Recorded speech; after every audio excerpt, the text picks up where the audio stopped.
সুস্থ সুন্দর ও নেককার সন্তান লাভের কোনো আমল আছে কিনা? ইচ্ছে করে কেউ গর্ভস্থ শিশু নষ্ট করলে কি গুনাহ হবে? বিয়ে হয়ে গেছে কিন্তু উঠিয়ে আনা হয়নি, এখন কি তারা অন্তরঙ্গ হতে পারবে? আমি শাশুড়ির সাথে ঝগড়া করে তাকে আঘাত করেছি, এতে স্ত্রী তালাক হবে কিনা? আমার বউ মায়ের গায়ে হাত তোলে, ইন্না লিল্লাহ। আমার মা রাগ করে নিজের গায়ে আগুন লাগিয়ে দেয়, এখন আমার করণীয় কি? নেশা ও পরনারী আসক্ত স্বামীর সাথে কেমন আচরণ করা উচিত? আমার বিয়ে পড়ানোর সময় 3 নম্বর কবুল বলার সময় আমি অন্য শব্দ বলি, তখন হুজুর সেটা 3 নম্বর কবুল ধরে নেয়, এতে কি আমার বিয়ে সঠিক হয়েছে? চলুন তাহলে আর দেরি না করে যে সমস্ত প্রশ্ন আমাদের কাছে চলে এসেছে ইতিমধ্যে সেগুলোর উত্তর দেওয়ার পালা আমরা প্রবেশ করি।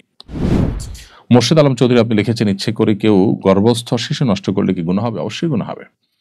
গর্ভস্থ শিশু নষ্ট করা আর মানুষ হত্যা করা একই কথা।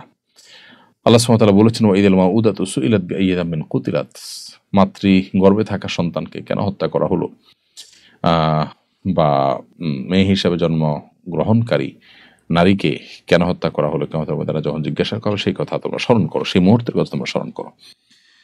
অতএব সন্তান গর্ভস্থ থাকলে তার মধ্যে যদি প্রাণ চলে আসে, হার্টবিট চলে আসে, তারপরে সেই সন্তান নষ্ট করা আর মানুষ হত্যা করা একই কথা। আর যদি হার্টবিট নাও আসে, তারপরেও কোনো যৌক্তিক বা একান্ত নিরুপায় হয়ে যদি এটা করে না লাগে, তাহলে সেক্ষেত্রে এইভাবে বাচ্চা নষ্ট করলে গুনাহগার হবেন সমস্ত উলামা কেরামের ঐক্যমত। আমার বিয়ে পড়ানোর সময় 3 নম্বর কবুল বলার সময় আমি অন্য শব্দ বলি, তখন হুজুর সেটা 3 নম্বর কবুল ধরে নেয়, এতে কি আমার বিয়ে সঠিক হয়েছে? যেখানে দুই পরিবারের লোক উপস্থিত ছিল। কবুল একবারও যদি আপনি বলেন তাতেও আপনার বিবাহ বিশুদ্ধ হয়ে গেছে, অতএব আপনি এটা নিয়ে অরিড থাকার কোনো প্রয়োজন নেই। আমি শাশুড়ির সাথে ঝগড়া করে তাকে আঘাত করেছি, এতে স্ত্রী তালাক হবে কিনা? প্রথমত, শাশুড়ির সাথে ঝগড়া করে যদি তাকে আঘাত করেন, তো সেক্ষেত্রে সেটা গর্হিত কাজ হয়েছে, জঘন্য অন্যায় হয়েছে। যত যাই হোক না কেন, তিনি আপনার মায়ের মতো, বয়সেও আপনার মায়ের মতো, মর্যাদার দিক থেকেও মায়ের মতোই অনেকটা। আপনার শ্বশুর-শাশুড়ির সাথে এই ধরনের আচরণ আপনার দ্বারা মোটেও কাম্য নয়।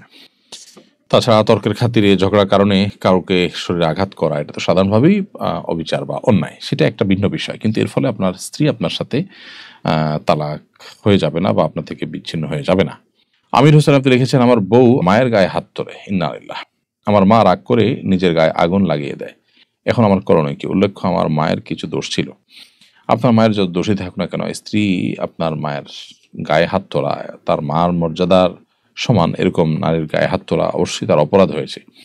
এক্ষেত্রে স্ত্রী যদি তার ভুল বুঝতে পারেন, তাহলে সেক্ষেত্রে ভবিষ্যতের জন্য তাকে সংশোধনের সুযোগ দিতে পারেন, তবা সুযোগ দিতে পারেন, এবং মায়ের কাছে উভয় মাপ চাইবেন এবং মায়ের দোষগুলোকে যেন হজম করেন, সহ্য করেন স্ত্রী, তাকে বোঝানোর চেষ্টা করবেন, কাউন্সিলিং করবেন যে বৃদ্ধ মানুষ, তারা অনেক কিছুই বোঝেন না, তাদের অনেক কিছুকে ক্ষমাসুন্দর দৃষ্টিতে দেখতে হয়, নিজেরাও একদিন বৃদ্ধ হব আমরা, এরা স্ত্রীকে বোঝানো যেতে পারে। আর মায়ের কাছ থেকে অবশ্যই ক্ষমা প্রার্থনা করতে হবে, উভয়ের যতক্ষণ মধ্যে দিল থেকে ক্ষমা করে না দেন ততক্ষণ মধ্যে ক্ষমা চাওয়া অব্যাহত রাখতে হবে। বিয়ে হয়ে গেছে কিন্তু উঠিয়ে আনা হয়নি, এখন কি তারা অন্তরঙ্গ হতে পারবে? আগদ যদি হয়ে যায়, দুজন সাক্ষীর উপস্থিতিতে প্রস্তাব এবং সম্মতি যদি হয়ে যায়, তাহলে সেক্ষেত্রে উঠে আনা হলো কি হলো না তাতে কিছু আসে যায় না। তারা স্বামী স্ত্রী সুলভ আচরণ করতে পারে এবং অন্তরঙ্গ হতে পারে। এক মেয়ের সাথে আমার সম্পর্ক ছিল, বিয়ের পরেও সে কথা বলতে চায় আমার সাথে, স্বামী নাকি অনেক সমস্যা করে, সে এগুলো আমার সাথে শেয়ার করে, আমি কি তার সাথে এভাবে সম্পর্ক রাখতে পারবো? না। বিবাহের একজন মেয়ের সাথে বিবাহ আপনার হোক না হোক, তার বিবাহ হোক বা না হোক, বিবাহ বহির্ভূত ভাবে সম্পর্ক করা আপনার জন্য উচিত নয়। এমনকি তার স্বামীর সমস্যা থাকলে সেটা তার অভিভাবককে বলবে, তার বাবা মাকে বলবে, ভাই বোনকে বলবে, এমন কাউকে বলবে যাদেরকে বলে সংশোধন হবে, সমাধান হবে। আপনাকে বললে সেটা আপনার যদি দুর্বলতা কাজ করে, সিম্প্যাথি কাজ করে, তাহলে এটা শয়তানি একটা ওয়াসওয়াসা, শয়তানের একটা রুট, যেটা দিয়ে আপনাকে সে গুনাহে লিপ্ত করতে চায়। লুবনা পিঙ্কি বলেছেন, নেশা ও পরনারী আসক্ত স্বামীর সাথে কেমন আচরণ করা উচিত? তাকে সংশোধন করবার জন্য নরমে গরমে অভিমানে সালিসিতে উভয় পক্ষের মুরব্বীদের মাধ্যমে বিভিন্নভাবে চেষ্টা আপনি করবেন। আর আচরণ আপনি তার সাথে গালমন্দ করা বা শরিয়ার সীমানা চলে যায়, লঙ্ঘন হয়ে যায়, এরকম করে আচরণ করার জন্য জায়েজ নয় কোনো অবস্থাতেই। আর তাকে সংশোধনের জন্য চেষ্টা তো আপনি অব্যাহত গতিতে চালিয়ে যাবেন, সেটা তো আছেই। এর পাশাপাশি মানুষ হিসাবে কিছুটা রাগান্বিত হওয়া, কিছুটা অভিমান করা, এটা তো অস্বাভাবিক নয়, সেটা আপনি করতে পারেন। তবে যদি তার সংশোধনের সম্ভাবনা না থাকে, তাহলে তার থেকে আপনি তালাক বা বিচ্ছেদের পরিকল্পনা করার অধিকার আপনাকে শরীয়ত দিয়েছে। আমার স্বামী দুশ্চরিত্র পরকীয়া করে, তার প্রতি আমার ঘৃণা চলে এসেছে, তার সঙ্গে এক বিছানায় থাকতেও আমার ঘৃণা লাগে, কিন্তু আমি ডিভোর্স দিয়ে তার থেকে আলাদা হতেও চাই না। এখন আমি রাতে ভিন্ন রুমে থাকি এবং তাকেও ভিন্ন রুমে রাখি, এটা আমার জন্য জায়েজ হবে কিনা? দেখুন, স্বামীর প্রতি স্বামী অন্যায় করলে, অপরাধ করলে তার প্রতি ঘৃণা চলে আসাটা তোষণীয় নয়। কেউ অপরাধে লিপ্ত হলে তার প্রতি ঘৃণা আসাটা বরং স্বাভাবিক। অতএব এই ঘৃণার বোধ থেকে আপনি আলাদা থাকছেন, আলাদা রাখছেন, এটা মৌলিকভাবে দোষণীয় নয়। তবে এভাবে আপনি দীর্ঘদিন পর্যন্ত তার সাথে সংসার করবেন আর দুজন দুই বিছানা থাকবেন, এমনটি করার সুযোগ নেই। কারণ এমনটা যদি আপনি করেন তাহলে সেক্ষেত্রে আপনার স্বামীর সাথে স্বামীর যে হক আছে সেটি নষ্ট হবে। এখন আপনি বলবেন স্বামী তো দুশ্চরিত্র। দুশ্চরিত্র স্বামী হলে আপনি তার থেকে পৃথক হওয়ার সুযোগ আছে। আপনি বিচ্ছেদের উদ্যোগ নিতে পারেন, তালাকের উদ্যোগ নিতে পারেন। কারণ সে দুশ্চরিত্র, খারাপ মানুষ, সংশোধন করার চেষ্টা আপনি করবেন। এরপর যদি সম্ভাবনা না থাকে, আশাহত হয়ে যান, তাহলে সেক্ষেত্রে তার থেকে পৃথক হওয়ার রাইট বা অধিকার ইসলাম কিন্তু আপনাকে দিয়েছে। কারণ দুশ্চরিত্র মানুষের সাথে সারা জীবন আপনাকে কাটতে ইসলাম বাধ্য করেন। বিধায় আপনি যতদিন থাকবেন ততদিন স্বামী স্ত্রী সুলভ সম্পর্ক রক্ষা করেই চলবেন। আর অভিমান একটা পর্যায় পর্যন্ত আপনি করতেই পারবেন, যেমনটি বলছিলাম। কিন্তু সেটা চিরকাল আপনি এরকম করতে থাকবেন, দীর্ঘদিন এরকম করে থাকবেন, সেরকম করার সুযোগ কিন্তু নেই। রিমা ভূঁইয়া আপনি লিখেছেন, সুস্থ সুন্দর ও নেককার সন্তান লাভের কোনো আমল আছে কিনা?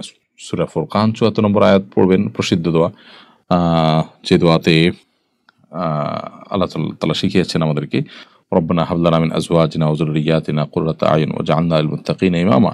হে আমাদের রব, আপনি আমাদের পরিবার, স্ত্রী, স্বামী এবং সন্তান সন্ততি তাদেরকে চক্ষু শীতলকারী সন্তান বানিয়ে দিন এবং আমাদেরকে মুত্তাকিদের ইমাম বানিয়ে দিন। তো এই দোয়া আল্লাহ তাআলা সুবহানাহু ওয়া তাআলার কাছে বিশেষ করে নিবেদন করবেন। এটি হলো সন্তান যেন নেক হয় তার জন্য আল্লাহ শেখানো দোয়া, কোরআন বর্ণিত দোয়া, বিধায় এটি করবেন। এছাড়া রব্বি হাবলি মিনাস সলিহিন, হে আল্লাহ আমি নেক সন্তান চাই আপনার কাছে, ইত্যাদি ইত্যাদি। রব্বি হাবলি মিন লাদুনকা যুররিয়াতান তাইয়্যিবা ইন্নাকা সামিউদ দুআ, হে আল্লাহ পবিত্র সন্তান আপনার কাছে আমাকে দান করেন, কারণ আপনি দোয়া শ্রবণকারী। এই জাতীয় দোয়াগুলো কিন্তু নবীর রাসূলের দোয়া, সন্তান নেক হওয়ার জন্য সেগুলো তো করা যেতেই পারে। আমি একজন ডিভোর্সি মহিলা, আমার এক কলিগের সঙ্গে আমার সম্পর্ক হয়, এরপর আমরা আল্লাহকে সাক্ষী রেখে বিয়ে করি। সাক্ষী হিসেবে কোনো মানুষ ছিল না। আমাদের বিয়ে হয়েছে কিনা? না, আমাদের বিয়ে হয়নি। বিয়ের ক্ষেত্রে সাক্ষী দুজন পুরুষকে হতে হবে। আল্লাহকে সাক্ষী রেখে বিয়ে বলতে কোনো বিবাহ নেই। এটা কোনো সঠিক বা বিশুদ্ধ কোনো বিবাহের পদ্ধতি নয়। আমার বাবা মারা গেছেন, ভাইয়েরা বলছেন ৪০ দিন না গেলে সম্পদ বন্টন করা ঠিক নয়। এর আগে নাকি বাবার আত্মা আসা যাওয়া করে। বাড়ি নাকি ৪০ দিন না গেলে পবিত্র হয় না। এটা কি সঠিক? এটা ভুল কথা। বাড়ি পবিত্র হওয়ার প্রশ্ন আসবে কেন? বাবা মারা গেছেন মানে কি বাড়ি অপবিত্র হয়ে গেছে? এটা সম্পূর্ণ কুসংস্কারের কথা। আর ৪০ দিন পর্যন্ত বাড়িতে আত্মা আসা যাওয়ার কথা, মন গড়া কথা, এর কোনো ভিত্তি কোনো সুন্নায় বিশুদ্ধভাবে বর্ণিত হয়নি। বিধায় এই ৪০ দিন পরে তারপর বাবার রেখে যাওয়া প্রত্যেকটা সম্পদ বন্টন করতে হবে মর্মে কথা সঠিক কোনো কথা নয়। বরং বাবা মারা যাওয়ার পর সেদিনই সম্পদ বন্টন হলেও সেটা দোষের কোনো বিষয় নয়। প্রিয় দর্শক, দেখতে দেখতে অনুষ্ঠানের একেবারে শেষ প্রান্তে আমরা চলে এসেছি। সময় হয়েছে বিদায় নেয়ার। জাযাকুমুল্লাহ খাইর। আসসালামু আলাইকুম ওয়া রাহমাতুল্লাহি ওয়া বারাকাতুহু।